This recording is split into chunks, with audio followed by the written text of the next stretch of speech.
કૃષ્ણએ ગોપીઓના વસ્ત્ર ચોર્યા હતા.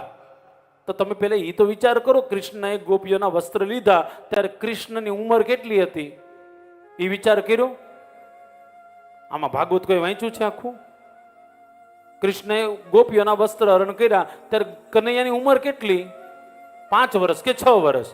6 વર્ષના બાળકના મનમાં વિકાર હોય કોઈ દી? Yes no? આજથી 5,500 વર્ષ પહેલાની કથા છે. અત્યારે આવા ખરાબ મોબાઈલના જમાનામાં આપણા બાળકો 5 વર્ષના એનામાં એટલે કુબુદ્ધિ નો આવે. આ તો 5,500 વર્ષ પહેલાની કથા છે.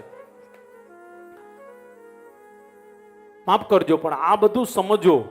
આની પાછળની શ્રદ્ધા કામ કરે છે. આમાં તમારી મારી બુદ્ધિ ક્યાંય કામ નહીં કરે. અરે ભાઈ એવું નથી. પેલા વિચારો, પેલા બધી જ વસ્તુને સમજો. કદાચ તમને એક લીલા ન ગમતી હોય તો એ લીલાને મૂકી દો, પણ ભગવાને ઘણું બધું એવું કામ કર્યું છે જેનાથી તમારું મારું જીવન સુધરી શકે. સાહેબ માફ કરજો, ભાગવતની પીઠ ઉપર બેઠા છીએ, સંપૂર્ણ ગીતા આખી મોઢે આવડે છે, છતાં પણ એક વાત ચોક્કસ કહું, આજથી 5,000 વર્ષ વીતી જશે ને તો પણ લોકોને ગીતાનું જ્ઞાન કામ લાગશે ને લાગશે જ. હજી અત્યારનો માણસ એટલો સમર્થ નથી થયો, પણ હવે ગીતામાં ધીરે ધીરે સંશોધન થાય. એક શ્લોકનું, એક શબ્દનું, એક વર્ષનું એક અર્થ થાય છે. હવે ધીરે ધીરે 500 વર્ષ આવશે ને, માફ કરજો, ઘણા લોકો એમ કે હિન્દુ ધર્મ નાશ પામશે. બિલકુલ નહીં. કોઈની તાકાત નથી સનાતન ધર્મના આ થાંભલાને હલાવી શકે. અહીં ઈમાનદારીથી બેઠા છો, માફ કરજો, આ કોરોના પહેલા એટલી ભક્તિ હતી કોઈનામાં? સાચું કેજો. આ વધી ને, નકર ઘટવી જોઈએ પણ વધી એવી વધી કે સાહેબ નાના બાળકો હોતે યમનાષ્ટક બોલતા હોય, નાના બાળકો મધુરાષ્ટકમ, નાના છોકરા શિવ તાંડવ સ્તોત્ર બોલતા હોય.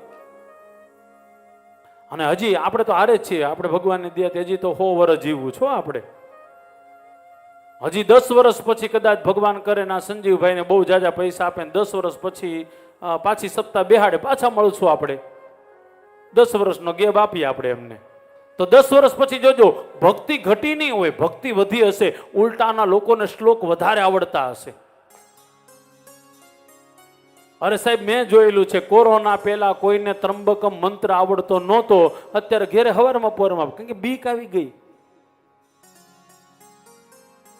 બીક ની અરે આ વૃંદાવનની અંદર ઓલા પ્રેમાનંદજી મહારાજ આવી ગયા પીળા કપડા પહેરીને, તમને બધા ખબર ને, એ પીળા વસ્ત્ર પહેરીને બાકી દુનિયાનો મંત્ર આપી દીધો, કૃષ્ણાય વાસુદેવાય હરયે પરમાત્મન. તો ઘેરે ઘેરે બોલાવા લાગ્યો.